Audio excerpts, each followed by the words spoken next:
So guys welcome back to micro classes. CTET जुलाई 2024 के लिए हमारी स्पेशल क्लासेज चल रही हैं। आज का हमारा सब्जेक्ट है सीडीपी, बाल विकास and pedagogy, child development and pedagogy. CDP की है 4th क्लास है। आज का हमारा टॉपिक रहेगा विकास के सिद्धांत, जो हमारी डेवलपमेंट की थियोरी होती है, जनरल थियोरी। इंपॉर्टेंट कुछ जनरल थियोरीज की हम बात करेंगे। ये इंपॉर्टेंट टॉपिक है सीटैट के लिए। सारे इंपॉर्टेंट टॉपिक ही मैं कवर करा रहा हूँ। काफ़ी सारे क्वेश्चन यहाँ से सीटैट में आते हैं। तब ये जो हमारा टॉपिक है आज का, ये क्या है, इसका क्या अर्थ है और ये सारे सिद्धांत होते हैं, ये क्या होते हैं, यह सब हम इस वीडियो में कवर करने वाले हैं। इसके अलावा इस टॉपिक से सीटैट के एग्जाम में कौन कौन से इंपॉर्टेंट क्वेश्चन बार बार पूछे जा रहे हैं, वे क्वेश्चन भी हम इस वीडियो के लास्ट में कवर करेंगे। तो फिर ये आज का हमारा टॉपिक है। चलिए तो फिर स्टार्ट करते हैं। जब बच्चे का विकास होता है वह छोटे से बड़ा होता है, तब जो विकास है वह बहुत सारे सिद्धांतों का पालन करता है। मोस्ट इंपॉर्टेंट हम 12 सिद्धांत कवर करने वाले हैं इस वीडियो में, जो कि सीटेट के एग्जाम में बार बार पूछे जा रहे हैं। ये 12 सिद्धांत हम कवर करने वाले हैं। सबसे पहले सिद्धांत की अगर बात की जाए तो सबसे पहला सिद्धांत है हमारा सकल विकास का सिद्धांत। सकल विकास का सिद्धांत ये कहता है कि जब विकास होता है तो संपूर्ण विकास होता है, किसी एक चीज का नहीं होता। जितने भी हमारे विकास के पक्ष होते हैं, विकास के जितने प्रकार होते हैं, सबका विकास एक साथ होता है। जैसे यह बच्चा है, इसका विकास हो रहा है, तब ऐसा नहीं होगा कि पहले इस बच्चे का शारीरिक विकास हो जाएगा, लंबाई चौड़ाई बढ़ जाएगी इसकी, मोटाई, और बाद में इसका मानसिक विकास होगा, बुद्धि बढ़ेगी, और बाद में इसका भाषाई विकास होगा, इस पे बोलना आएगा। ऐसा नहीं होता। अगर किसी बच्चे का शारीरिक विकास हो रहा है तब उसका मानसिक भी हो रहा होगा, भाषिक भी हो रहा होगा, नैतिक भी हो रहा होगा, संवेगात्मक भी हो रहा होगा। किसी का अगर एक विकास हो रहा है, इसका मतलब है उसके सभी विकास हो रहे हैं। सकल विकास का सिद्धांत यही कहता है।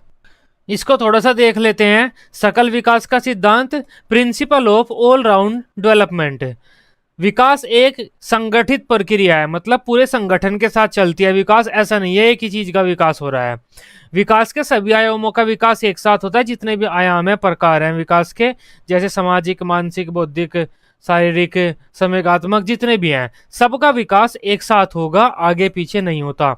जैसे जिस समय शारीरिक विकास हो रहा है उसी समय मानसिक, भाषिक, सामाजिक, संवेगात्मक विकास भी हो रहा होता है। बता चुका हूं मैं आपको।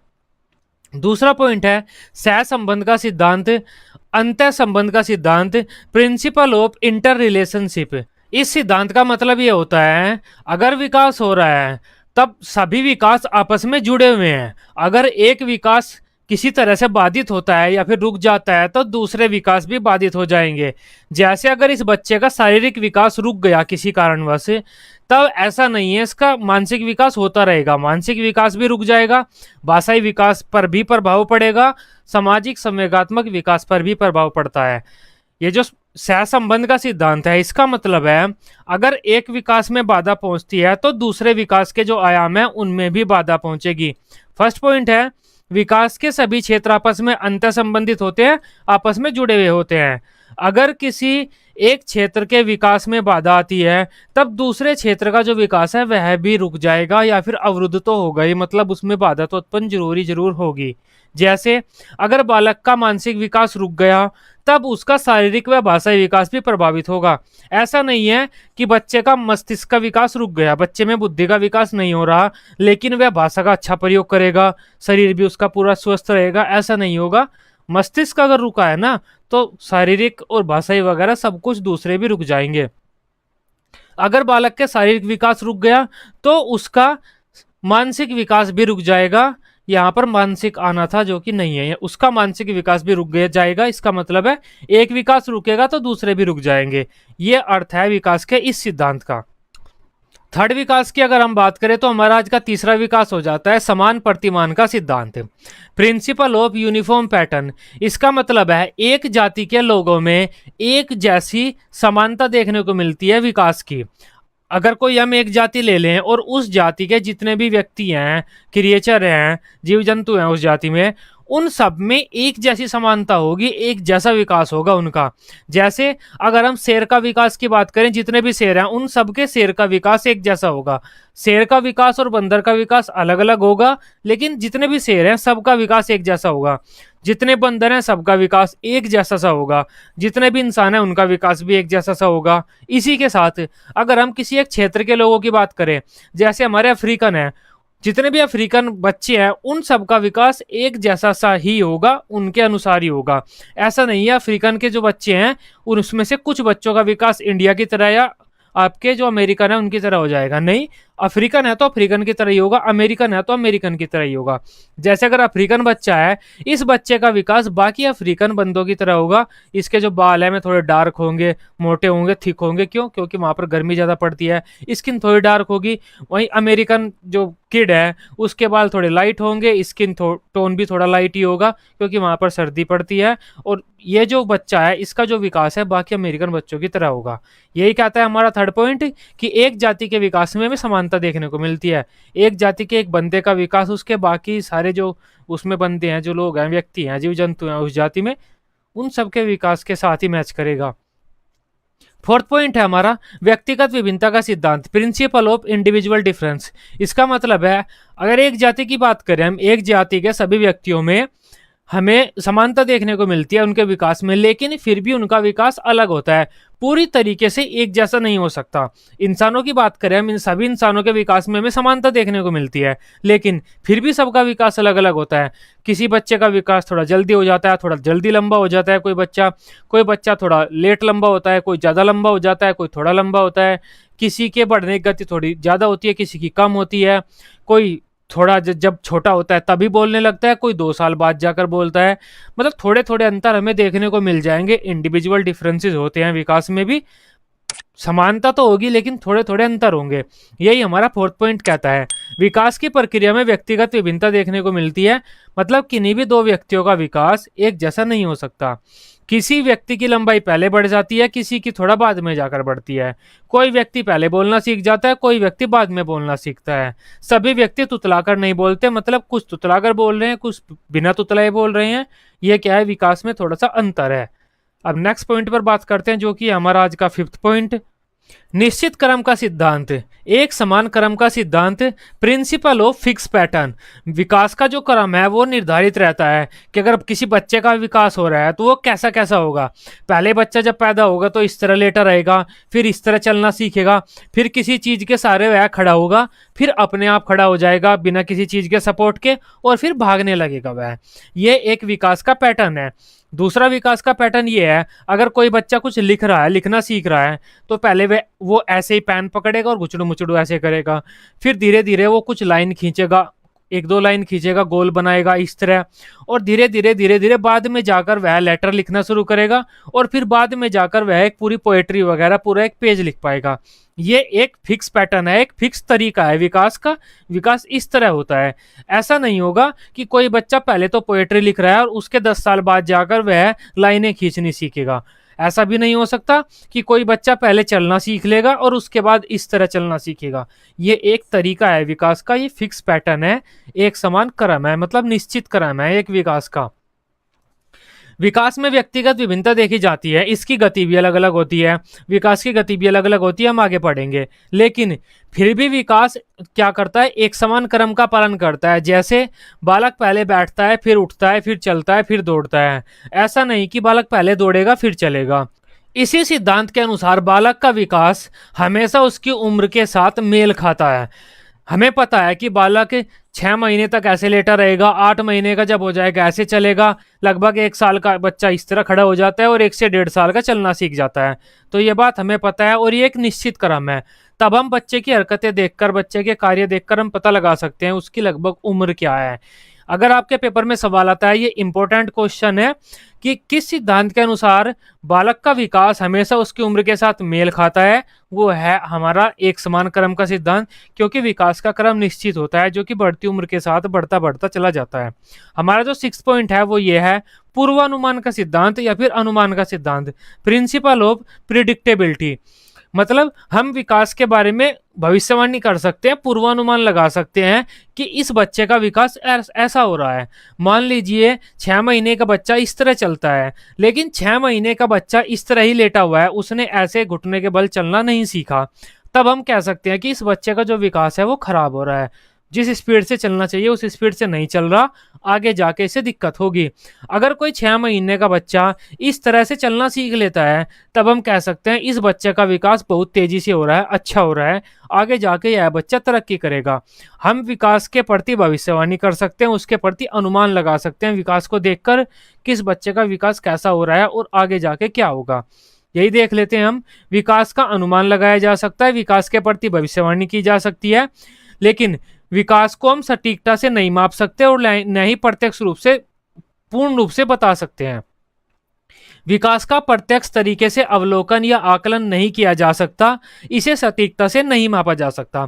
ये दोनों काम तो हम विकास के कर सकते हैं, अनुमान लगा सकते हैं विकास के बारे में और भविष्यवाणी भी कर सकते हैं, लेकिन प्रत्यक्ष तरीके से न तो हम उसका अवलोकन कर सकते और न ही आकलन कर सकते। ये क्वेश्चन आता है सीधा सीधा, अगर इस बच्चे का हम विकास का आकलन करना चाहते हैं तो सीधा सीधा तुरंत इसे देखकर नहीं कर सकते, इसके काम देखने पड़ेंगे, थोड़ा सा ज्यादा ऑब्जर्व करना पड़ेगा, तुरंत इसका सीधा सीधा सा देखकर हम नहीं बता सकते।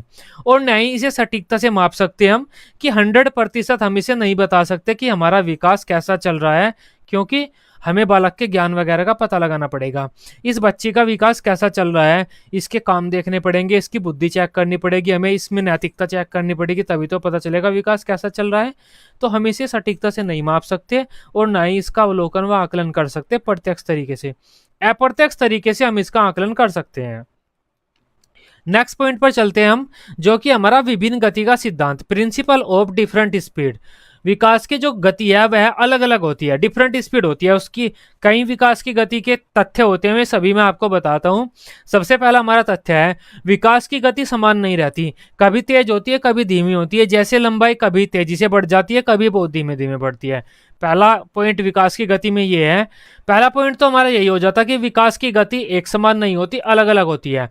जैसे कभी तो हमारी लंबाई तुरंत बढ़ जाती है, ज़्यादा बढ़ जाती है, कभी लंबाई हमारी धीरे धीरे बढ़ती है, कभी हमारे जो मस्तिष्क का विकास है धीरे धीरे होता है और कभी तुरंत हो जाता है। विकास की जो गति है वह अलग अलग होती है, एक समान नहीं होती। दूसरा पॉइंट है हमारा, सभी अंगों की गति अलग अलग होती है। जैसे आंख का निर्माण 6 वर्ष की आयु तक पूरा हो जाता है, मतलब आंख की जो गति है वह तेज है। यही हमारे मस्तिष्क का निर्माण 15 से 16 साल की उम्र में होता है और हमारे जो शारीरिक अंग है, लीवर, गुर्दा, फेफड़ा वगैरह, वे 18 से 20 साल की उम्र तक परिपक्व होते हैं, पूरे बनते हैं। विकास की गति अलग अलग होती है और हमारे जो अंग हैं उन अंगों की भी गति अलग अलग होती है, अलग अलग टाइम में परिपक्व हो जाते हैं। थर्ड पॉइंट है हमारा, विकास कभी सीधी रेखा में नहीं चलता, उसकी गति चक्राकार, वर्तुलाकार या फिर स्पाइरल होती है। देखो मैंने बताया विकास की गति अलग अलग होती है, कभी विकास तेजी से होगा, कभी विकास थोड़ा सा धीमी गति से होगा, फिर वह तेजी से होने लगा, फिर धीमी गति से होने लगा। किसी अंग की गति तेज होती है, किसी अंग की गति अलग होती है। अगर कोई बंदा यहाँ पर खड़ा होकर इन्हें देखे इधर से, तो उसे ऐसा लगेगा कि विकास ऐसे चल रहा है, स्पाइरल, सीधी रेखा में नहीं चल रहा विकास। कैसे चल रहा है? स्पाइरल चल रहा है, ऐसे स्प्रिंग की तरह। तब हम कहते हैं कि जो विकास की गति है वह चक्राकार होती है, वर्तुलाकार होती है, स्पाइरल होती है। मोस्ट इंपोर्टेंट क्वेश्चन है यह, आपके पेपर में आता है विकास की गति किस प्रकार होती है। नेक्स्ट पॉइंट है हमारा, निरंतर विकास का सिद्धांत, प्रिंसिपल ऑफ कंटिन्यूटी। इसका मतलब है विकास हमेशा होता रहता है, जब से बच्चा पैदा होता है और जब तक मरता है तब तक विकास होता रहता है, उसका विकास नहीं रुकता। विकास गर्भ से लेकर मृत्यु तक चलता है, फ्रॉम वूम टू टॉम्ब, मतलब गर्भ से लेकर समाधि तक चलेगा। विकास कभी न रुकने वाली प्रक्रिया है और न ही कभी समाप्त होने वाली प्रक्रिया है। विकास न तो कभी रुकता और न ही कभी समाप्त होता। अब हम नेक्स्ट पॉइंट की बात करते हैं, जो कि है मोस्ट इंपोर्टेंट क्वेश्चन हमारा, निश्चित दिशा का सिद्धांत, प्रिंसिपल ऑफ फिक्स डायरेक्शन। विकास की दिशा निश्चित होती है कि विकास को किस दिशा में चलना है। विकास की 2 दिशाएं होती है, उनकी बात कर लेते हैं। सबसे पहली दिशा विकास की होती है सिरपदाभिमुख, मस्तकाधोमुखी, शीर्षगामी, सिफेलोकैडवल। ये सब नाम है, आपके पेपर में कुछ भी आ जाता है, सब पढ़ लीजिए। सिरपदाभिमुख, मस्तकाधोमुखी, शीर्षगामी या फिर आपका सिफेलोकैडवल। अगर विकास की गति ये है, विकास की गति का ये नाम है, ये विकास की गति बताती है कि विकास हमारा सर से पैर की तरफ को चलता है। जैसे ये फोटो है, इस फोटो में बच्चे का पहले विकास सर का होगा, उसके बाद आपकी गर्दन बनेगी, फिर ये पेट बनेगा, फिर टांग वगैरह पैर वगैरह बनेंगे। बालक का विकास ऊपर से नीचे की ओर चलेगा। जब बालक का विकास ऊपर से नीचे की ओर चलता है, इस विकास के ऊपर से नीचे की ओर चलने की स्थिति को हम क्या बोलते हैं? सिरे पदाभिमुख मस्तकाधोमुखी शीर्षगामी सिफेलोकैटवल, ये बोलते हैं हम। इसका मतलब है कि बालक का विकास सदैव सर से पैर की ओर चलता है। जैसे बालक के पहले सर का निर्माण होगा और बाद में हृदय पैर बाकी अंगों का। पहले सर बनेगा, फिर बाकी का शरीर बनेगा। ऊपर से नीचे को ओर होती है बाल विकास की हमारे गति, और या फिर दिशा, विकास की जो हमारे दिशा या गति है वह ऊपर से नीचे की ओर होती है। इसे हम कह देते हैं सिफेलोकैटवल। दूसरी जो विकास की दिशा होती है वह होती है समीपै दूराभिमुख प्रोक्सिमोडिस्टल। इसका मतलब है बालक का जो विकास है वह मध्य से बाहर की ओर होगा। पहले बालक की जो रीढ़ की हड्डी है वह बनेगी, और उसके बाद लीवर, दिल वगैरह बनेंगे, पेट बनेगा, लीवर वगैरह बनेंगे, किडनी बनेगी, उसके बाद बाजू बनेगी, भुजा बालक की, फिर हाथ वगैरह बनेंगे। इस तरह से पहले क्या होगा, रीढ़ की हड्डी बनेगी और बाकी के अंग बाद में बनेंगे। पहले बालक के बीच का अंग बनते हैं और फिर बाहर के। इसका मतलब होता है समीपै दूराभिमुख का बालक का जो पहले मध्य के अंग बनेंगे और बाहर के बाद में बनेंगे। मध्य से बाहर की ओर होता है बालक के विकास की गति, यह होता है समीपै दूराभिमुख, और ऊपर से नीचे की ओर होता है आपका मस्तकाधोमुखी, और मध्य से बाहर की ओर होता है आपका समीपै दूराभिमुख। इसका मतलब होता है विकास सदैव मध्य से बाहर की ओर चलता है। पहले स्पाइनल कॉर्ड बनेगा, रीढ़ की हड्डी, और उसके बाद हृदय बनेगा, फिर हाथ वगैरह बनेंगे। यह होता है। दोनों चीजें मैं आपको बता चुका हूं। विकास ऊपर से नीचे की ओर चलेगा और मध्य से बाहर की ओर चलेगा। बालक के बीच में से बाहर की ओर चलेगा और ऊपर से नीचे की ओर चलेगा। यह है विकास की निश्चित दिशा। विकास की जो दिशा है वो निश्चित होती है, लेकिन गति अनिश्चित होती है। 10वां पॉइंट है हमारा स्थूल से सूक्ष्म क्रियाओं का सिद्धांत। स्थूल व सूक्ष्म मैंने आपको कल भी पढ़ाए थे। स्थूल का मतलब होता है ग्रोस, सूक्ष्म का मतलब होता है fine. Principle of gross to fine activities. इसका मतलब है बालक पहले स्थूल क्रियाएं करेगा, बाद में सूक्ष्म क्रियाएं करेगा। स्थूल क्रियाओं से मतलब है बालक पहले बड़ी मांसपेशी का प्रयोग करना सीखता है, बाद में छोटी मांसपेशी का प्रयोग करना सीखता है। जैसे ये बालक है, जब ये पैदा होता है तो हाथ पैर अपने हिलाने लगता है। हाथ, ये जो टांग है, अपनी हिला सकता है क्योंकि ये बड़ी मांसपेशी है। लेकिन जो ये उंगलियां हैं, उंगलियों पर यह थोड़ा बाद में जाकर अपना कंट्रोल पाता है। जैसे बच्चे को कुछ पकड़ना होता है तो पैदा होने के जस्ट बाद वह नहीं पकड़ सकता, लेकिन हाथ हिला सकता है, अपना भुजा, टांग हिला सकता है, अपनी बाजू हिला सकता है। लेकिन उंगली वगैरह पर जो छोटी मांसपेशी है उस पर वह बाद में पकड़ बनाएगा। इस सिद्धांत का मतलब है बालक अपने शरीर के बड़े अंगों का प्रयोग करना पहले सीखता है, छोटे अंगों का प्रयोग करना बाद में सीखता है। जैसे हमारी जो भुजा है, भुजा का प्रयोग करना बालक पहले सीख जाएगा, लेकिन उंगलियां हैं, उंगलियों का प्रयोग बालक बाद में सीखेगा। विकास की प्रक्रिया में बालक पहले बड़ी मांसपेशी का प्रयोग करना सीखता है तथा बाद में वह छोटी मांसपेशी का प्रयोग करना सीखता है। बालक पहले स्थूल क्रियाएं करता है, बाद में सूक्ष्म क्रियाएं करता है। स्थूल क्रियाएं मतलब जो बड़े काम होते हैं, भागना, मतलब पैर हिलाना वगैरह, और बाद में आपके सूक्ष्म क्रियाएं करता है, छोटी छोटी क्रियाएं, किसी चीज को उठाना। जैसे बालक अपनी टांग भुजा पर नियंत्रण पहले ही पा लेता है और बाद में अपनी उंगलियों पर वह नियंत्रण पाता है। यह होता है हमारा स्थूल से सूक्ष्म क्रियाओं का सिद्धांत। बड़े अंग बालक पहले हिला लेगा, छोटे छोटे जो उंगली वगैरह हैं जिन नियंत्रण वाले, उन पर बाद में कंट्रोल होता है बालक का। 11वें पॉइंट की बात कर लेते हैं हम, जो कि कहता है सामान्य से विशिष्ट क्रियाओं का सिद्धांत। Principle of general to specific response. इसका मतलब है बालक पहले सामान्य क्रियाएं करेगा, बाद में विशिष्ट क्रियाएं करेगा। सामान्य क्रियाएं ऐसी होती हैं जैसा कोई भी कर सकता है, और विशिष्ट क्रियाएं जो किसी एक चीज में विशेष होती हैं, वही करनी है, कोई और आप नहीं कर सकते। जैसे अगर हम बालक को ये कहें आपको लिखना है, तब कोई भी बालक लिख सकता है, कुछ भी लिख सकता है, वो ये एक सामान्य क्रिया है। लेकिन अगर हम उसे कहें विशेष रूप से आपको बी लेटर लिखकर दिखानी है, तब यह एक विशेष काम हो जाएगा। यह जो विशेष काम है ये बालक बाद में करते हैं, सामान्य काम बालक पहले सीख लेते हैं। बालक विकास की प्रक्रिया में सामान्य चीजें पहले करेंगे, विशेष या फिर विशिष्ट काम बाद में करेंगे। यही कह रहा है हमारा ये वाला सिद्धांत है। बालक पहले सामान्य काम करता है, बाद में विशेष, विशेष को यम विशिष्ट कह देते हैं। विकास की प्रक्रिया में बालक पहले सामान्य क्रियाएं करेगा, बाद में विशिष्ट। जैसे बालक पहले सामान्य रूप से ऐसे ही लिखना सीखेगा, ये ऐसे है, बालक पहले ऐसे ही लिखना सीखेगा और बाद में कोई एक विशेष वर्ण बनाना सीखेगा, जैसे कि हमारा ए बी या फिर सी, हम उसे कुछ बताएं। पहले बालक सामान्य रूप से चलना सीखेगा, एक नॉर्मल चलना, जो भी कोई भी चल सकता है कि आप सामान्य रूप से चल दो, एक जगह से दूसरी जगह जाना है, चलना है आपको। लेकिन बाद में एक विशेष प्रकार की चाल चलेगा बालक, एक टांग पर चलना सीखेगा, कूद कूद के चलना सीखेगा, यह काम बाद में सीखेगा। पहले सामान्य रूप से काम करेगा बालक कोई, बाद में विशेष रूप से करेगा। जैसे ये बालक है, शुरुआत में क्या कर रहा है, ये सामान्य काम कर रहा है, इसने पेन पकड़ा हुआ है सामान्य रूप से और कुछ भी गुचड़ू मुचड़ू इस कॉपी पे ये कर रहा है, ये एक सामान्य काम हुआ। इस काम को करने के बाद कुछ साल के बाद में यह स्पेशल लेटर लिखना सीखेगा, ए बी सी, और ये जो ए बी सी लिख रहा है ये विशेष काम है, विशिष्ट काम है। नेक्स्ट पॉइंट की बात करते हैं हम। हमारा जो लास्ट आज का सिद्धांत है, एकीकरण का सिद्धांत, प्रिंसिपल ऑफ इंटेग्रेशन। इसका मतलब है बालक पहले अपने पूरे शरीर को एक कर देता है किसी काम को करते टाइम, और जैसे ही बड़ा होता है तो वह पूरे शरीर को एक नहीं करता, एक फिक्स पार्ट से, अपने बॉडी पार्ट से वो काम करना शुरू कर देता है। अगर उदाहरण से हम इस बात को समझें, बालक क्या करता है, जिस टाइम रोता है, रोने का काम किस चीज का है, आंखों का काम है रोने का, आंखों से आंसू आएंगे, आंखें रोएंगी, ज्यादा से ज्यादा आप मुंह से आवाज निकाल सकते हैं, हूं हाँ है, जैसे भी आप रोते हैं।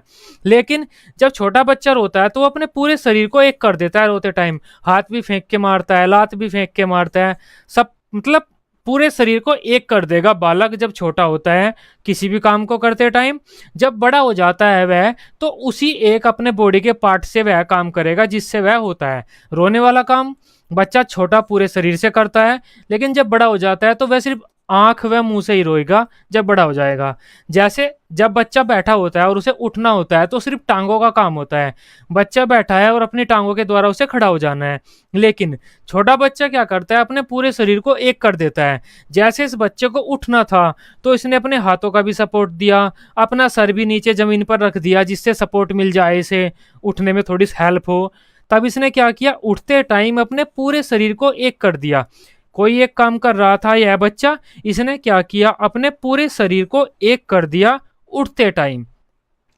लेकिन बाद में क्या करेगा, जब ये बड़ा हो जाएगा सिर्फ टांग टांग से ही उठ जाएगा, पैरों पैरों से ही, बाकी हाथ और मुंह और सर से नहीं उठेगा बड़ा होने के बाद।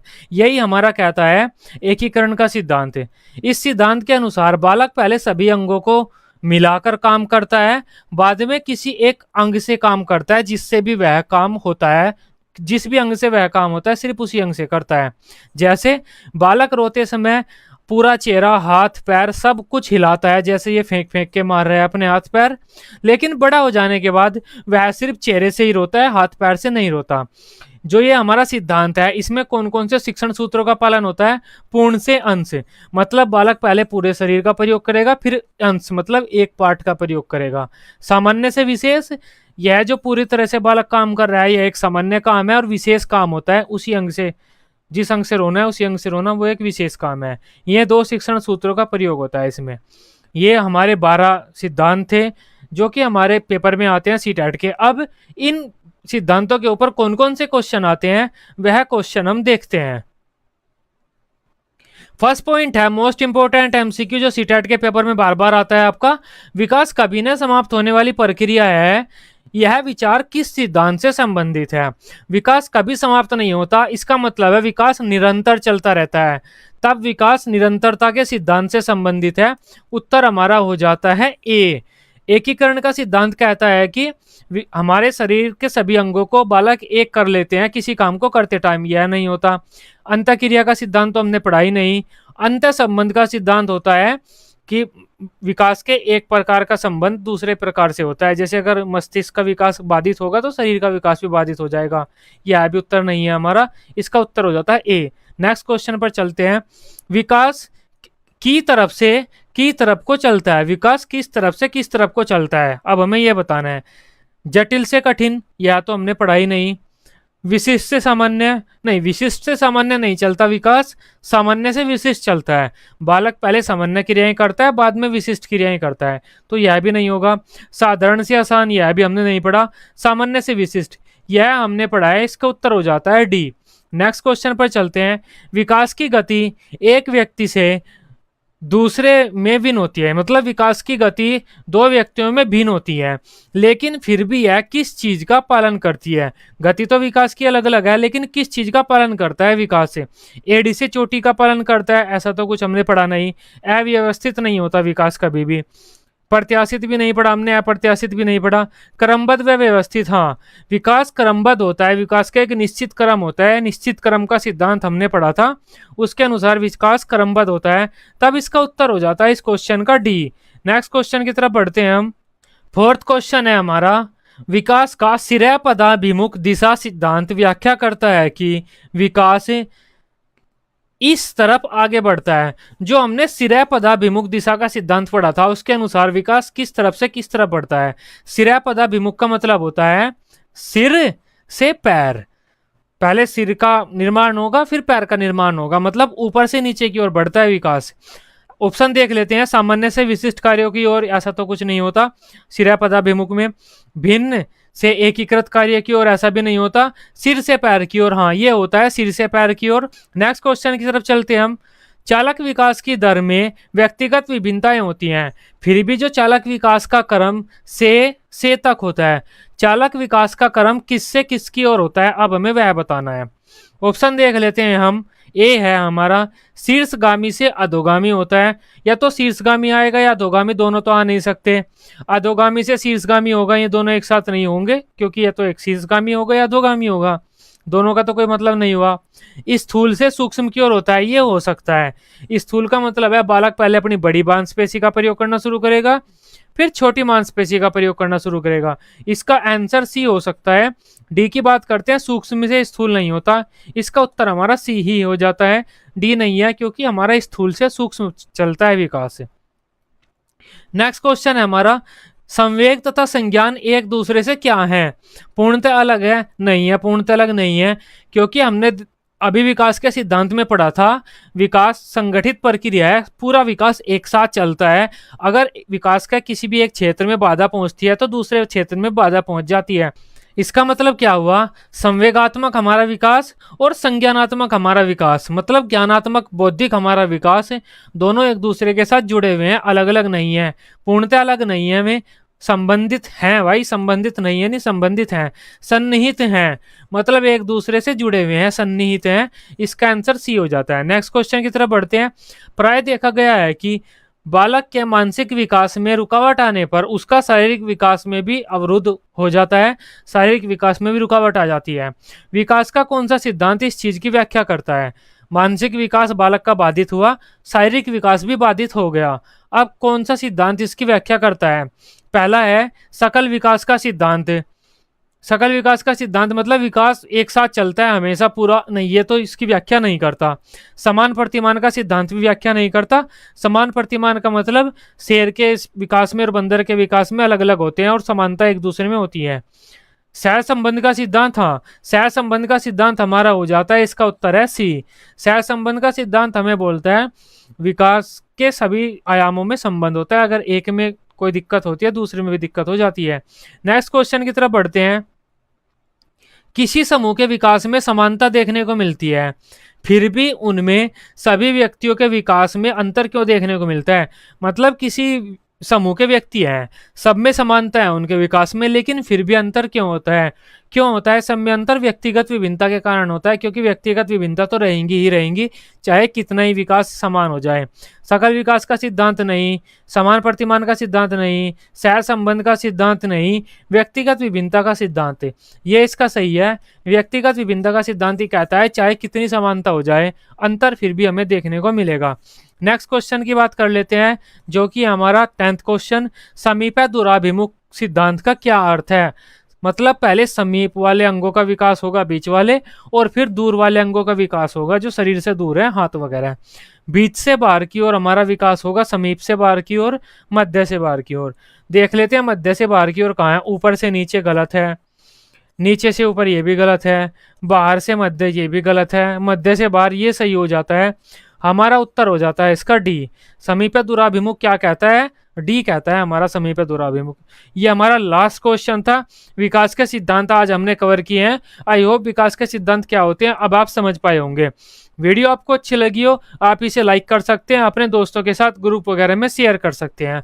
सीटैट के सभी सब्जेक्ट की इसी तरह से डेली रेगुलर क्लासेस लेने के लिए आप इस चैनल को सब्सक्राइब कर सकते हैं। Till then bye bye, take care.